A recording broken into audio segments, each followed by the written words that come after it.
નવસારીમાંથી સમાચાર મળી આવ્યા છે। નવસારી શહેરના વિજલપુર પોલીસ સ્ટેશનને લઈને ગંભીર આરોપો સામે આવ્યા છે।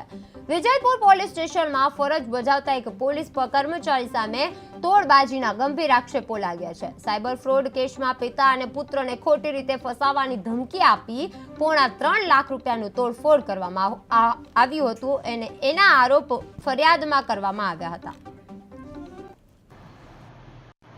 મારું નામ આનંદદાસ સાહેબરાવ પાટીલ, વનગંગા સોસાયટી વિજલપુર રહું છું। મેં કપડાના બિઝનેસ કરું છું। મને 1 વાગે ફોન આવ્યો પોલીસ સ્ટેશનમાંથી। 17 તારીખે મને ફોન આવ્યો 17 તારીખે મને ફોન આવ્યો કે તમારો છોકરો અંદર પોલીસ સ્ટેશનમાં છે, તમે આવી જાઓ। મેં ગયો તો ભરત પાટીલ અને બધા પોલીસવાળા મળીને એને બહુ મારતા હતા અને ટોર્ચર કરતા હતા અને મારા પાસે 5 લાખની માગણી કરી એ લોકોએ।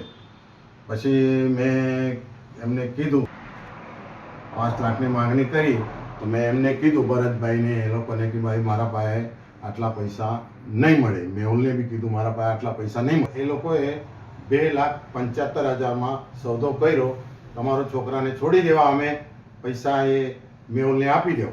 તો બીજા દિવસે મેં મારા ભૈરેના ખાતામાંથી પૈસા કાઢ્યા અને મેહુલને મેં અને મારો ભાંજો અમે 2 જણા મળીને એને પૈસા આપ્યા અને બીજા દિવસ ગયા તો મને ગાર્ડ આપીને ભગાવી દીધું। પૈસા તો કંઈ નથી પણ ગાર્ડ આપીને ભગાવી દીધું મને। મારું કંઈ